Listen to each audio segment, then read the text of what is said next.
You know, World War II not only changed the face of the planet, it also changed the way in which we fight wars and has an impact all the way up until modern day. But it also changed the way that we look at small arms. And today I want to talk about 7 of the most influential guns to come out of World War II. I want to look at guns that really changed small arms. Now, every country was looking to develop something that would give them an advantage. But one of the countries specifically that did some really wild weapons and prototypes was Germany, one of which we'll talk about in this video, which is just absolutely insane, but we'll get to that here in a little bit. But again, I want to focus on these 7 guns that really had a huge impact during the war and well beyond. So if you like the type of videos that I do here, including 7 best just like this, gun reviews, rifle reviews, pistols, concealed carry, make sure you subscribe to the channel, hit your notifications so you never miss a video from me. Also love to have you guys join the SHOT team either here or over on Patreon. Let's go and get into it. Now, I think the best place to start here is with one of the most influential guns ever produced, honestly, and that is the M1 Garand. But this rifle had a number of different issues and obstacles to overcome before it was ever adopted. Funny enough, the M1903 might have actually inadvertently saved the M1 Garand.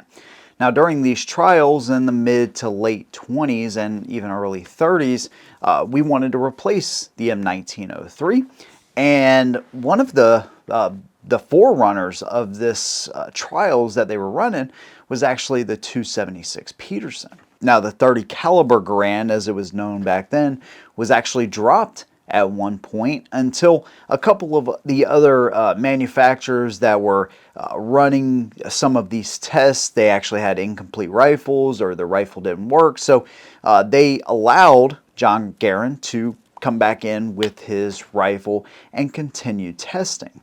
But it wasn't until 1934 when Douglas MacArthur said, we don't need to be switching calibers right now. We have so much surplus of 30-06, we need to stick with that. And at that point, the 276 Peterson was dropped and further testing went over to the M1 Garand. Now, one of the biggest issues facing this rifle initially was the gas trap system that was used. So they eventually changed that. They drilled a hole in the barrel. And of course, it uses a long stroke gas operated piston. Now, wood and steel guns, very typical of the time, but one thing that was not typical or atypical was the loading system. Now, every other country going into World War II was using a bolt-action rifle except the United States. The production went from like 10 rifles a day up to 600 a day towards the beginning of 1941. And at the end of 1941, the Army was actually fully supplied with M1s. Now, of course, December 7th officially entered us into the war, but we already had, 8 years worth of production and trial and error to go off of. So we had a good functioning rifle, and this rifle did a lot of things really well during the war, one of which was the advantage that it gave us over every other country, and that is the fact that it was semi-auto with an 8-round in-block clip and internal magazine. Every other country at the time was using a bolt-action rifle, so clearly this was an advantage. Now, the thinking was that an external box magazine, soldiers would lose those too easily, and plus you would introduce all kind of, dirt and debris into the gun that was unnecessary. Now, of course, this thinking would change just a few years later, but that was the idea back then. Now, of course, we have our safety that's right there in front of the trigger.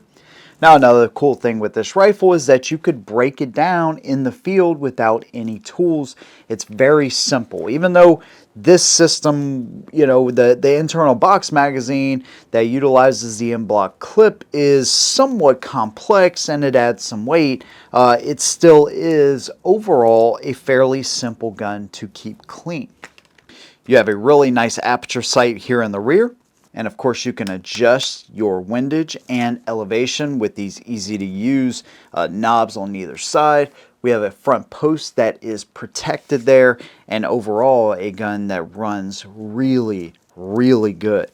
Another thing that they had is the advantage where they could remove the M-block clip if they wanted to, with this little button right over here on the side. They could top them off, but generally they wouldn't do that because, again, you're just going to introduce stuff into the action, dirt, debris, all that kind of stuff. You might as well just pop it out and reload it if that's what you're going to do. But generally speaking, they would run them till empty and then load another M-block clip full of 8 rounds of 30-06. Now, we labeled this gun as the effective range of 500 yards, but we know that 30-06 was capable of going well beyond that accurately. But like I said, the war and the way we fought that war changed so much. It wasn't like we were standing across from each other in trenches anymore. This war was much closer. So they put 500 yards as the maximum effective range on this gun. Now, another thing that was super important, or we thought was important at the time, was the ability to attach a bayonet. So again, changing that gas system allowed us to do that as well.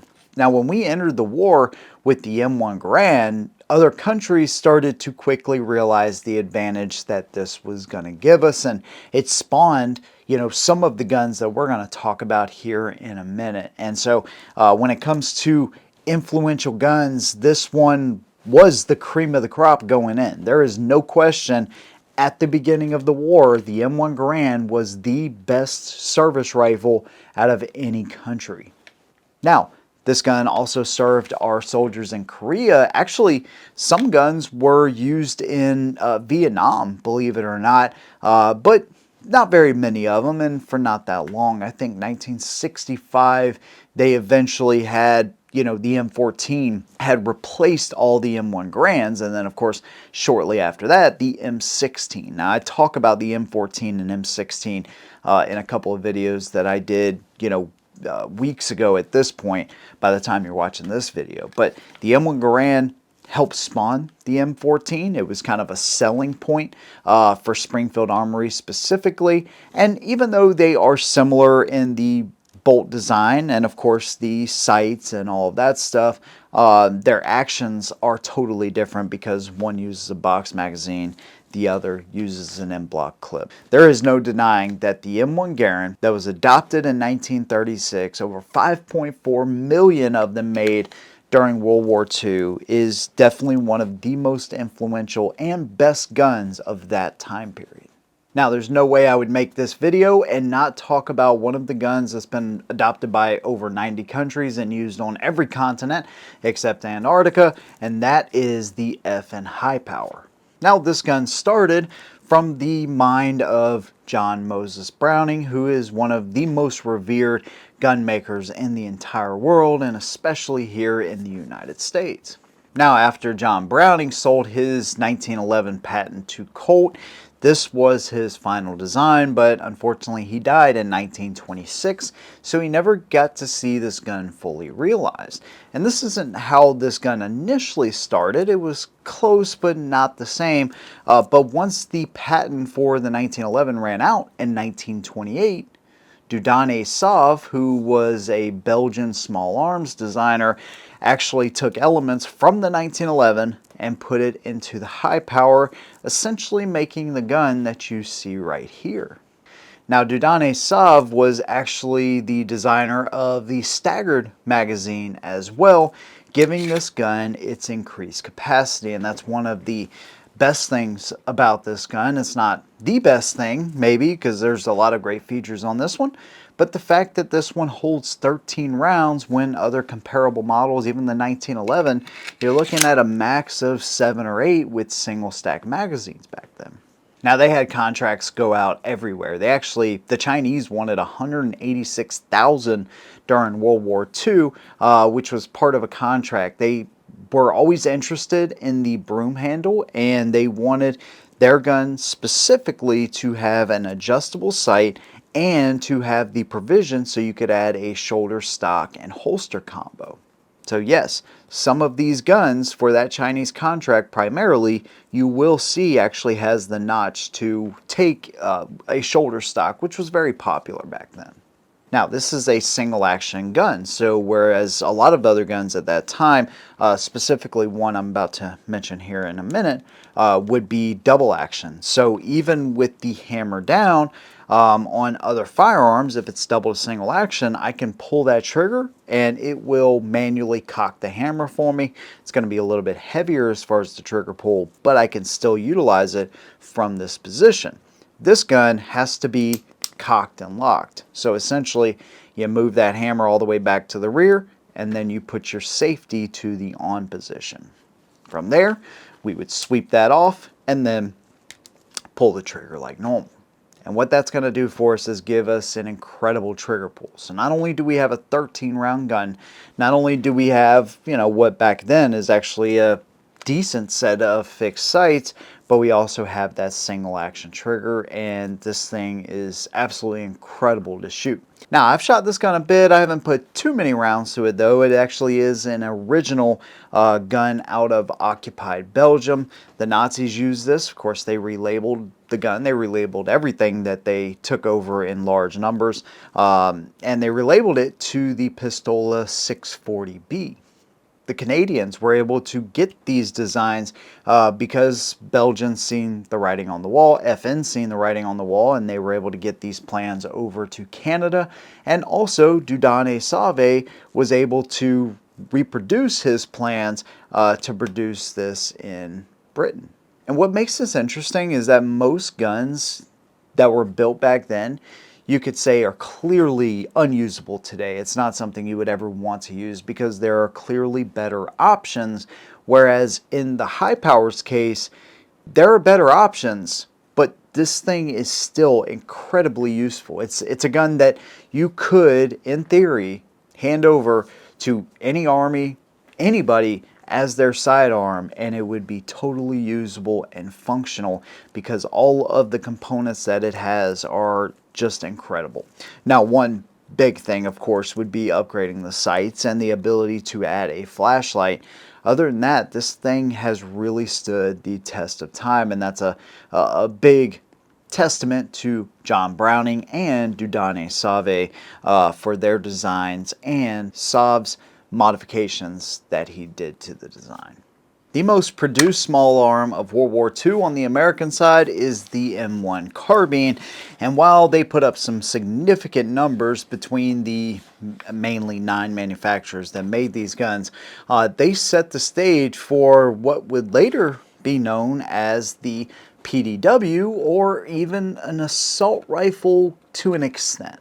So this rifle really came at the request of certain support personnel in World War II that, you know, could not really handle the M1 Garand.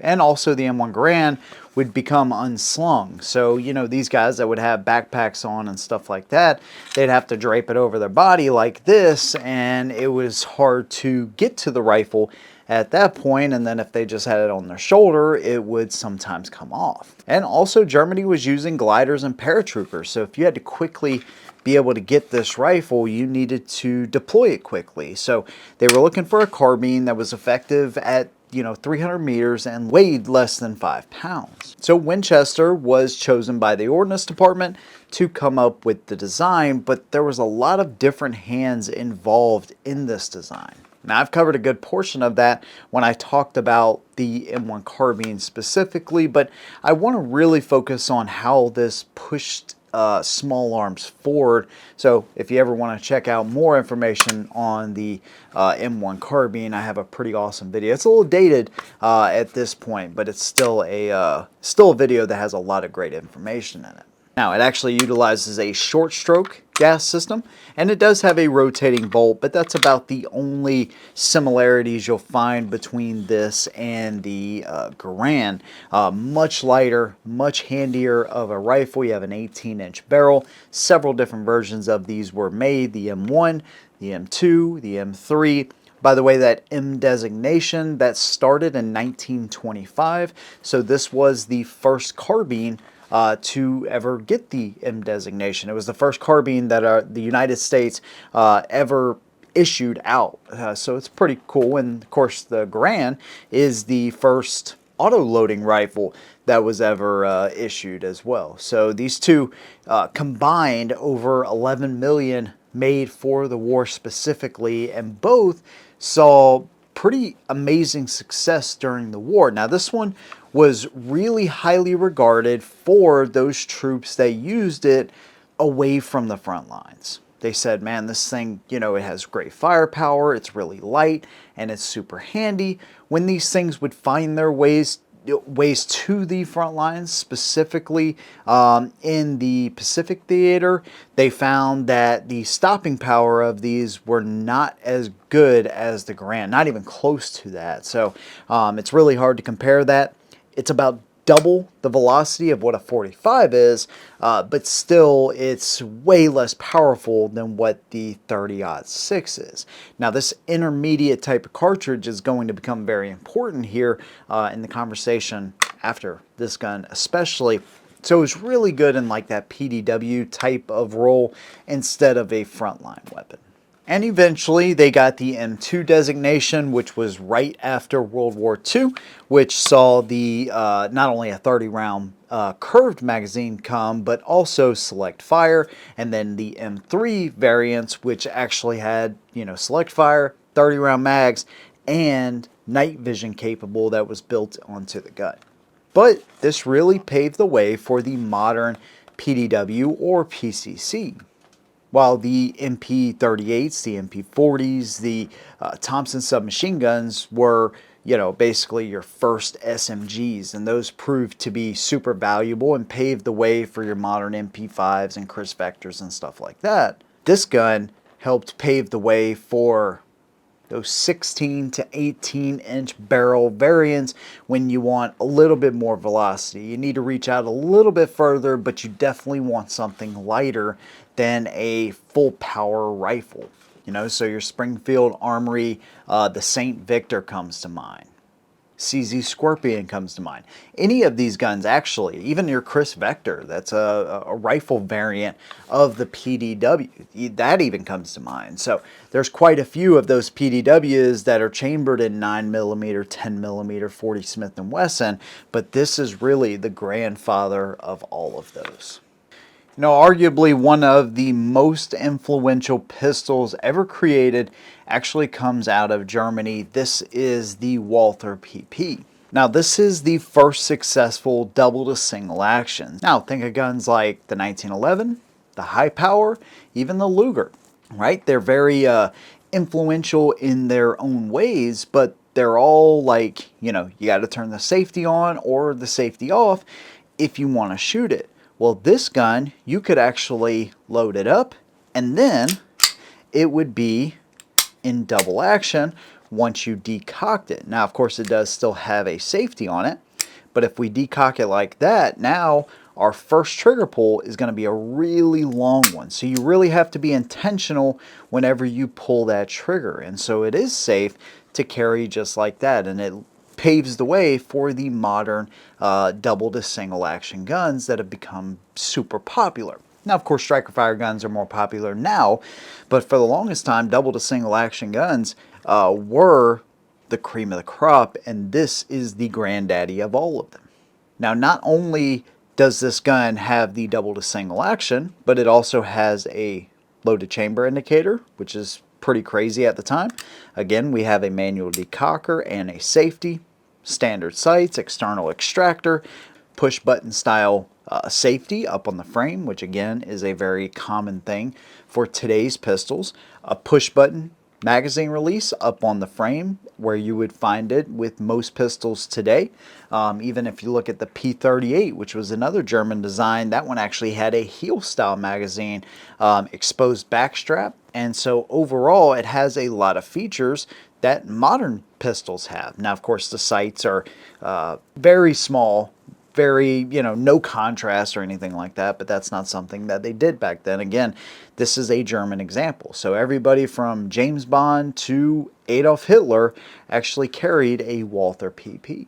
Now, famously, Adolf Hitler took his own life with a Walther PP in the Führer bunker in the end of April in 1945, at the end of World War II, at least the European theater part of World War II.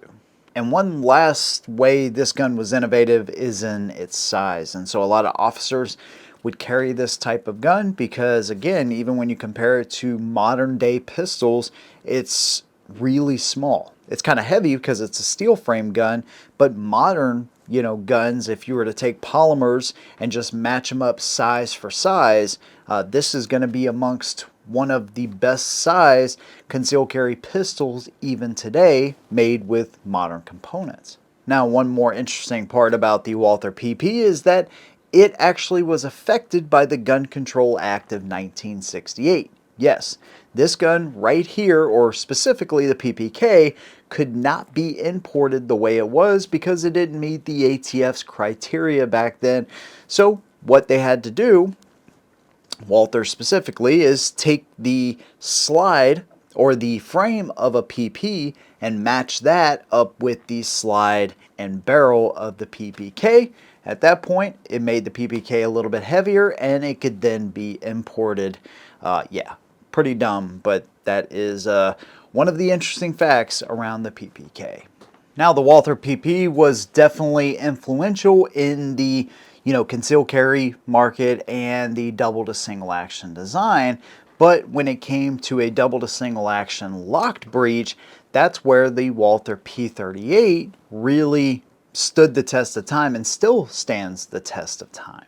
Now, the Walther P38 has since been replaced, but when it started production back in 1937, 1938, once they ironed out all of the details and some of the test pistols, this really became the ultimate sidearm for Nazi Germany. Now, one thing about the Walther P38 is this gun had some pretty big shoes to fill because they were looking to replace the Luger P08, which was a fine firearm, and I've reviewed one. I have one. I think it's incredible. It is an incredible pistol, but they're expensive to produce.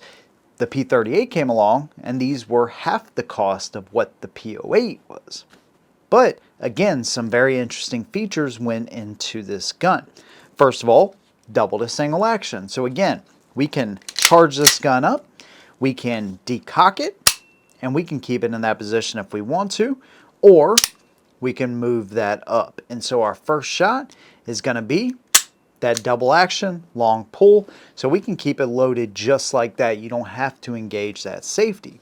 Subsequent shots after that are going to be that nice single action.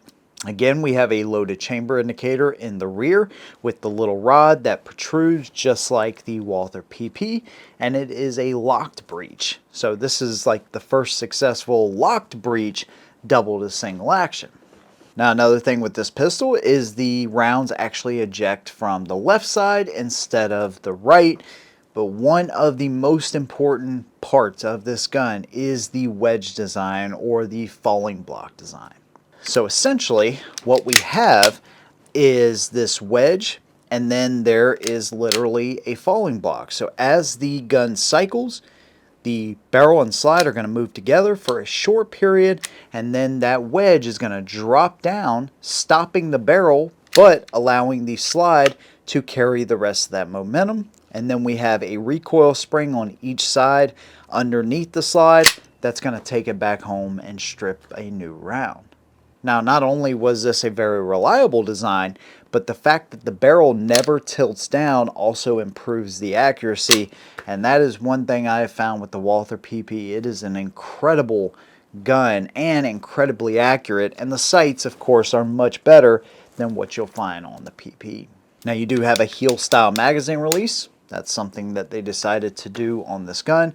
Bakelite grips, and there was 3 different companies that actually made these, and they of course would use codes because they didn't want the Allies knowing who was manufacturing the guns so they could bomb their plants.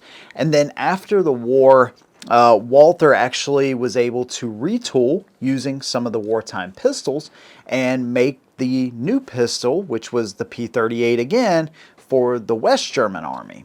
Now, the West German Army wanted to remilitarize. This was in 1957, so they could defend themselves. And guess what? The first sidearm that they proposed and that was adopted actually was the P38.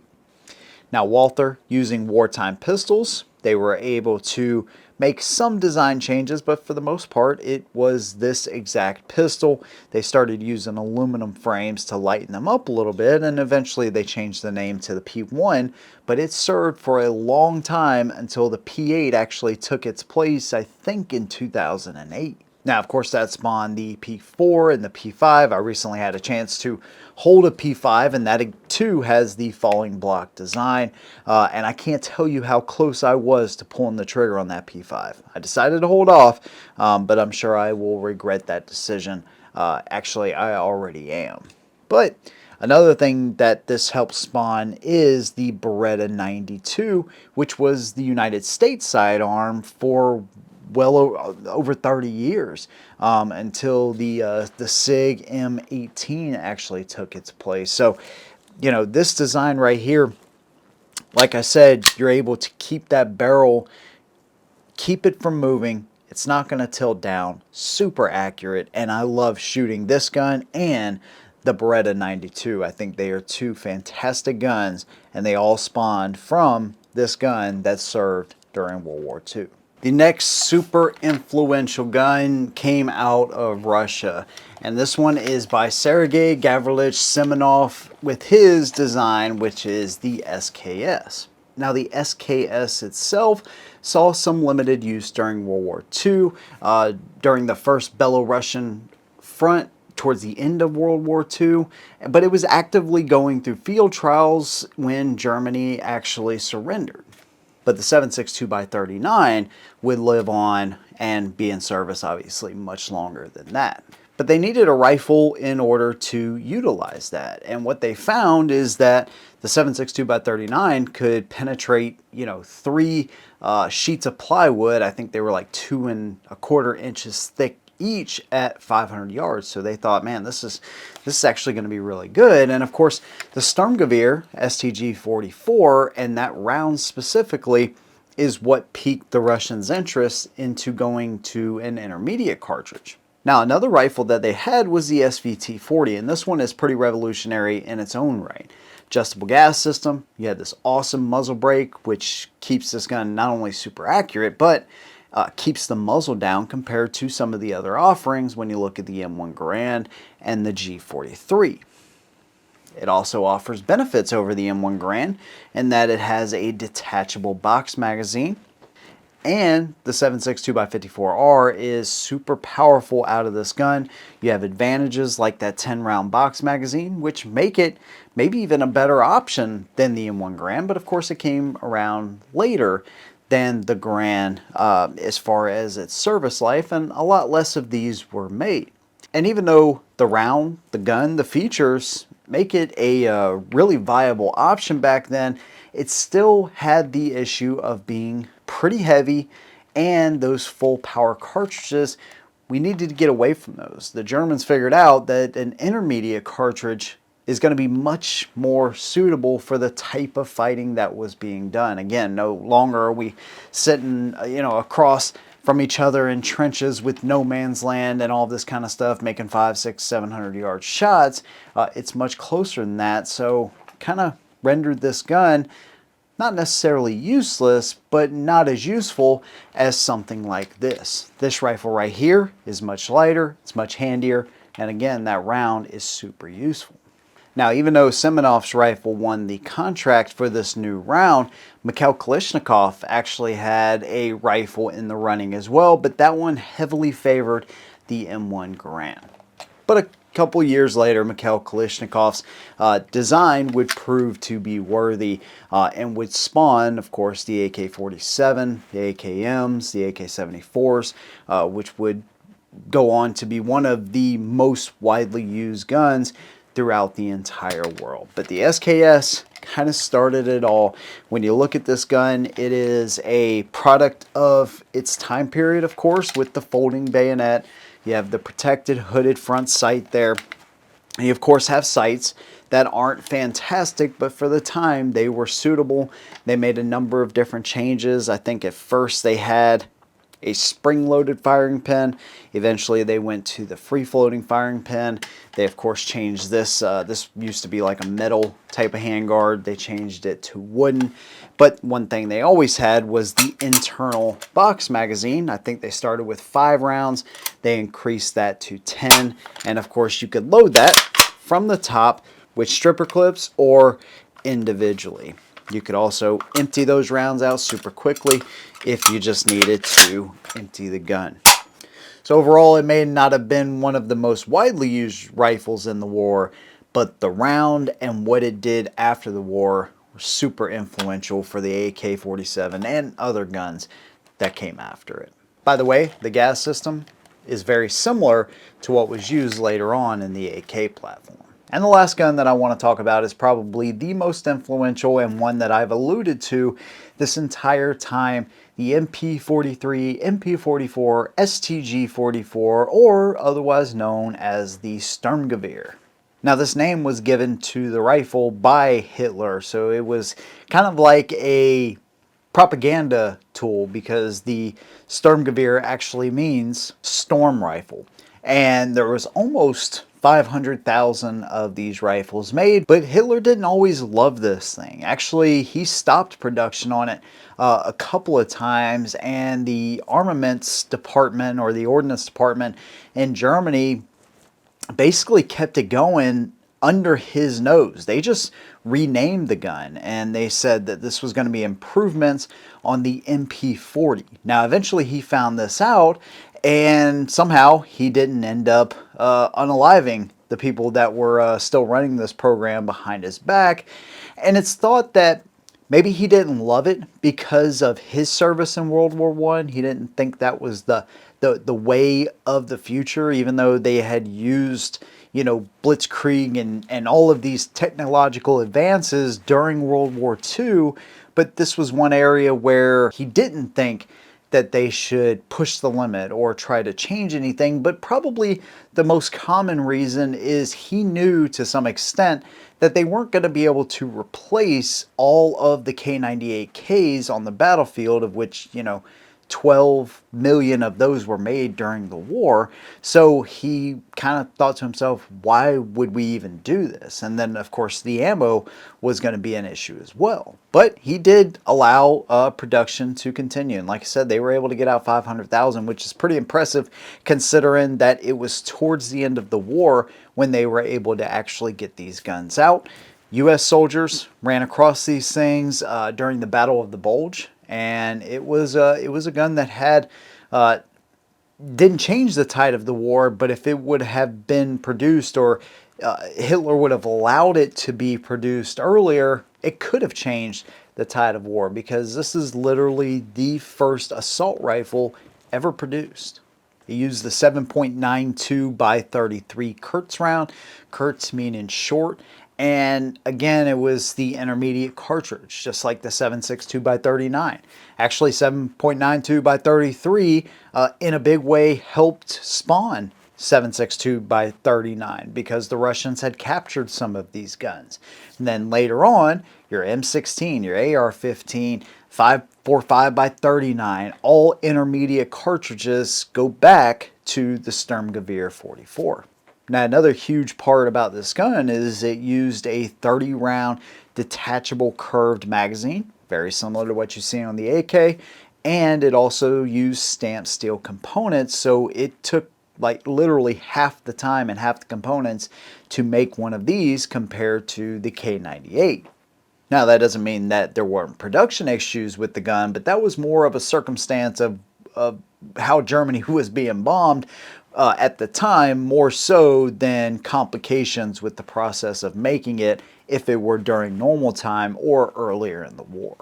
I think by the time the war ended, they had produced something like 850 million rounds, and they currently had like 240 million with another almost 70 million on reserve. And interestingly enough, you know, the gun wasn't adopted by a bunch of countries afterwards, even though the technological advances with this gun were insane. But it is still found on some battlefields, even to modern day.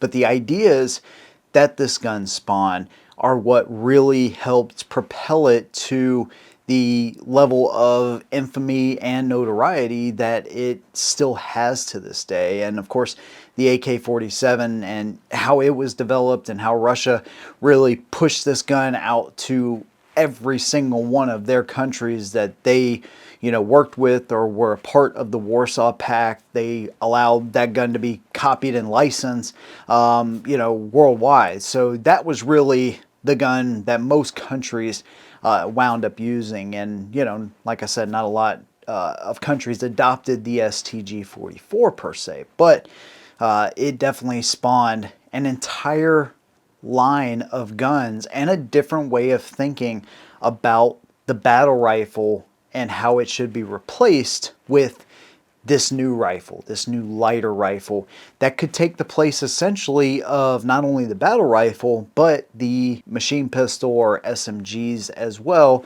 at least to some extent.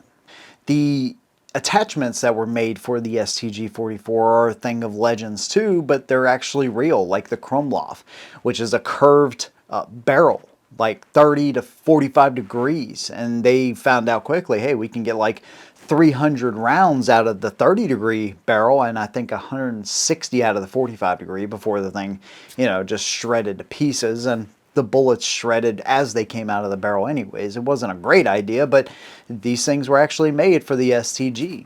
Night vision with the Vampire out of Nazi Germany. And that thing had like 15 minutes of battery life, but they could see up to 200 meters away. Again, developed for the STG-44.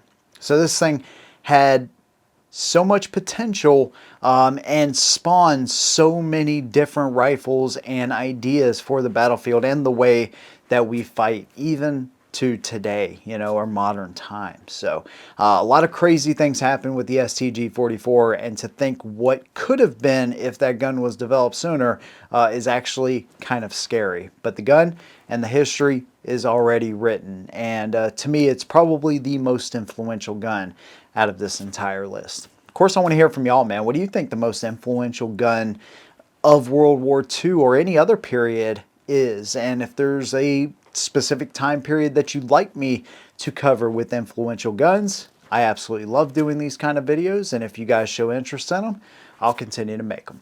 Big thanks to you guys. See you in the next one, and as always, hold them down.